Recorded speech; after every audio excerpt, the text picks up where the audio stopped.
welcome to the couch, or this week, the chair. Thank you so much for joining us this week, and we have some new things. One, my setup is pretty gnarly. I am gonna say I do feel a lot comfy, and I do feel kind of more relaxed. And two, we are starting a new season. So you're probably like, Izzy, why do we have seasons for a YouTube channel? Well, let me tell you why. One, episodes 1 through 15 are a completely separate season. We have separated it, and season 1 is episodes 1 through 15, and it's the BU season. And it's getting to know you, getting to know us, getting to know Herren Project, and so many different things. Getting to know the youth ambassadors. It's just being you, and empowering you to be yourself, your full, authentic self, no matter what, and embracing it. This season is called the Real Talk season. So you're probably like, Izzy, what the heck does Real Talk season mean? Well, I'll give you some context. The Real Talk season is aimed to talk about topics that teens are currently facing, that may be swept under the rug, that may be hushed a little bit. But in a way, it's to help ensure that the teens out there that are watching this, and even if we have administrative staff who are watching this, to give this to students and to let them know that you're not alone. You're not alone going through these hard times, and there's people who acknowledge and see that these are, there's times and there's moments and there's things that you face in life that are tough. And as a 13, 14, 15, 16, 17, 18, 19, 20-year-old, you're still learning to navigate life. And we don't want you to feel alone in that aspect. And we want to ensure that your concerns, your feelings, and emotions are validated, but that you also get to talk about and listen to other people talking about it. And the best thing about this series is that I want you guys to comment if you have any other additional thoughts to these videos, because you're going to get the fullest out of these when we're adding to the discussion and we're all really talking about it and breaking the stigma around talking about certain topics. Normalizing feeling your emotions, self-management when it comes to that, but also, acknowledging and validating your concerns and unpacking them when needed. So I'm really excited for this, and I hope you are too, and I would love to hear feedback and comments about this topic and video in the comments, but also if you liked Eric's video last week, his solo video, about asking for help, please feel free to go give him some love on his video. He did a fantastic job, and I thought it was a great way to kick off our Real Talk series. So why don't we get into this week's topic? Our topic this week is navigating through these current hard times as a high school student. So let's unpack that a little bit. Navigating through these current hard times. Well, there's a lot going on.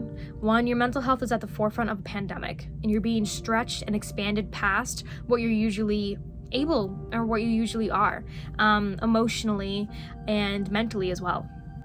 So you're still learning, and you need to give yourself that credit. You need to give yourself that credit that you're learning how to navigate through these hard times and you're doing the best you can.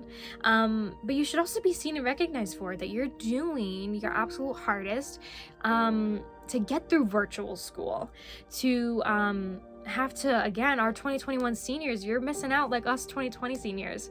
And it sucks. It sucks, dude. But also don't suppress how you're feeling. Don't push it aside because people tell you that things could be worse. You want to acknowledge your feelings. So let's get into this. So the current hard times, what do we have going on? We have a pandemic, we have virtual school. Let's see. And so many of us are learning so many different lessons.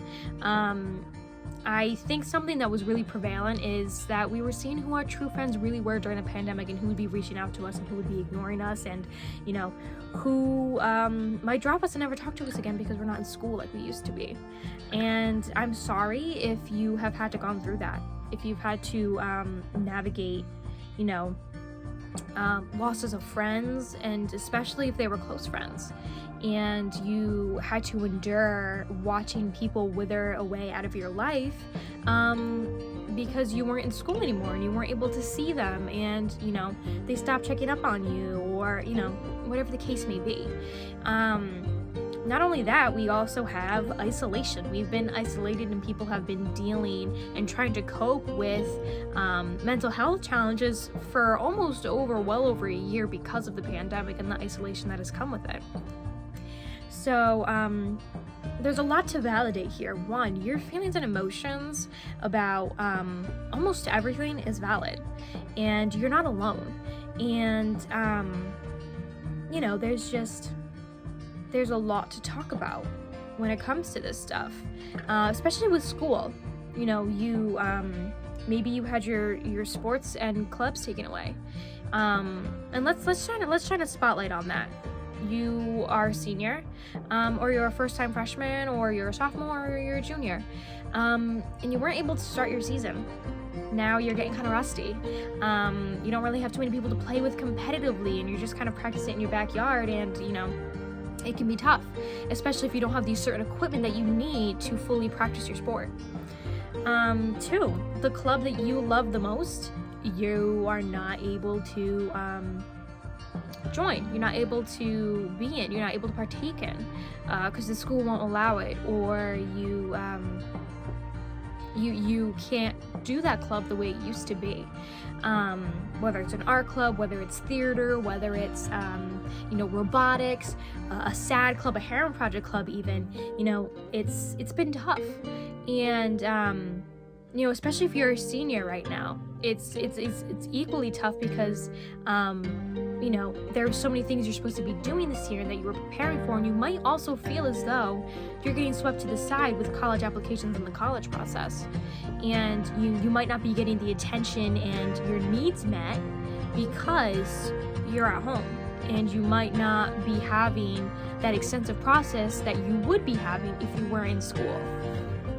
And there's just so much. There's so much that kids are losing. Not being able to see friends, sports, clubs, and there's so many different things. And although we also want to consider our health and our family's healthy at the end of the day, that doesn't mean that you don't have a right to feel upset by it because you're not able to go to school like you were able to, and you're missing out on a lot of opportunities. Because I can bet you're probably imagining all of the opportunities you could have had if you were in school this year, whether it's going to conferences or a wrestling match or, something of that nature, a competitive art show, for example. There's just so many things that you're missing. And while we want to consider our family's health and our individual health at the end of the day, and we know what's best is to stay home so we can, really end this pandemic, but we also feel like upset at the same time that we're missing all these opportunities, and that's totally okay. It's totally okay. You can still be upset about something, but also consider and cherish your family's health, and you want to put your family and your individual health first. And even more, let's talk about mental health real quick. Your mental health is being expanded past boundaries it's ever been past before. You are, constantly having to readjust, reinvent yourself, and, cope with life's challenges. And I can bet you it's been a little bit hard. It's definitely been a little bit hard. And that's okay. That's okay if you've had really tough moments. If there was just some days where all you did was exist, if no one's told you, I'm proud of you. Sometimes that's all you just need to do. And, you're being expanded and stretched mentally, physically, emotionally, past areas that you really haven't been down. Having to Zoom for 5-6 hours a day, then do homework on top of that, also expected to maintain a social life, connections, but every time you turn around, you're on a phone, you're on a computer, and at some point you start to feel disconnected, and you start to feel mentally overwhelmed, and you start to feel certain emotions and you just don't know how to navigate them. And you might be anxious, you might be frustrated, you might not be able to communicate how you're actually feeling. And if that's how you're feeling, I would suggest go watch Eric's video, because he talks amazingly about how to ask for help, especially during hard times like these, when you're trying really hard to navigate your emotions, and maybe you just need a little help, and that's okay. Talking to a trusted adult, even a friend, to help you to really unpack these emotions is may be the best way to go. Whether it's journaling it, putting it in through art, maybe taking some time to unwind and go practice your favorite sport, or so many other aspects and, passions and hobbies that you have that you like to channel your emotions through. And, but also some days, you're probably saying, Izzy, just some days I don't feel like doing that. That's okay. Just let you and your mind feel these emotions. And to be able to identify them and how you're feeling, because sometimes all you need is just a session to really sit down and being like, what am I actually feeling? So you're going through a pandemic, you're trying to navigate virtual school, you're having to sit on a computer for 5 or 6 hours a day, you are learning to cope and having to reinvent your coping skills and mechanisms, and reinvent yourself almost to navigate this pandemic and virtual school. And, you may be feeling like you've lost a part of your life that is supposed to be some of the best moments of your life. And I just want to really emphasize that you can still cherish and want to protect you and your family's health, but also still feel upset that you're missing out on all of these opportunities that are supposed to be the best moments of your life. And that's okay. That's okay that you feel that double-edged sword, because, we're not meant to only feel one emotion at a time. There's times where we're, crying and laughing and, happy, and we're sad all at the same time. You're not meant to just feel one emotion at once. You're meant to feel sometimes a lot of emotions. Sometimes you do feel one emotion, but sometimes when you're navigating these difficult times, you're gonna feel more than one emotion. At the same time, you want things to go back to normal, and you're just really frustrated with the world's circumstances, and every time you turn around, there's some kind of big event happening, and you're just so over it. And that's totally okay, because sometimes what we just need to do at the end of the day is we need to get an ice cream, we need to take a hot shower, we need to pull out a journal, we need to pull out a notebook, we need to pull out something, and sometimes we just need to just write, and we need to get our feelings out in a warm bed to just think. And if that's all you did for a day, man, I'm proud of you. Because I totally resonate with that. Sometimes, some days, I just want to do that too. Yeah. You're doing great. And it's okay, and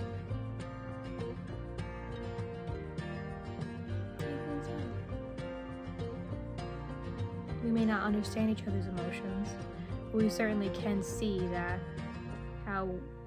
why we feel that way, why we feel a certain way, why you feel anxious, why you feel like you're missing out, why you feel as though you're frustrated, you're sad. And so my way to wrap this up is make sure you are taking care of you. You take the time you need on days where you just need to feel your emotions. Self-care doesn't encompass only face masks and, washing and, showering and all that other stuff. There's a lot more to it. There's like 8 separate sectors of, self-care. There's a lot more to it. And when we feel as though that our certain areas of self-care and certain areas of our life are not, don't have enough attention, or they're lacking in a way, we need to recenter ourselves and focus on those areas, whether it's your financial status, your emotional status, your mental status, spiritual, occupational, there's so many different areas of your life, and they all need care at one point or another. And, again, self-care just isn't physical. It's mental, it's emotional, it's spiritual, occupational, all of those areas of your life. It's all self-care when you need to take care of them. And I'm going to wrap this up, but I just want you all to know that, if you feel like you're missing out, if you're feeling anxious, frustrated, tired, Zoom fatigued, pandemic fatigued, it's valid. You have a right to feel like that. We've been isolated the last year. We've been trying to navigate our mental health through these hard times. We've been trying to navigate our emotions. We've been trying to navigate virtual school. And it all adds up at the end of the day. It all adds up. And sometimes it feels like a lot and that the world is crashing in on us. But I can promise you're not alone. Reach out if you can. That's sometimes easier said than done, but reach out, or if you notice a friend's off, a family member's off, reach out. Don't be afraid to start that conversation. And sometimes that's where the error happens, is because we don't want to assume anything, but we can just express our concern. Hey, I feel like you might be a little distant. You seem really off lately. Do you want to talk about anything? Like, I just want to check in on you. And that is more than enough to open a gateway, and sometimes you might be that person's sigh of relief. So check in on each other. It's so important. You're doing your best. I know I've said that time and time again, but I want you to know you're doing your best. You've navigated through a lot. You've come this far. You're a strong, awesome individual. You're doing your best. And how you feel is valid. I can promise you that much. So let us know how you feel, if you want anything to add, if I missed anything, in the comments below. And, share this video with others if you feel as though maybe someone is struggling, or share this with your kids, share this with your students. Let them know that we see you, we hear you, and we know you're doing your best, and you are doing your best, and it's a challenging time right now. And if you need help and support, you have outlets that you can reach out to, that people want to help you. So thanks for joining us today. Again, drop any comments or feedback below, and we'll catch you in 2 weeks. Bye.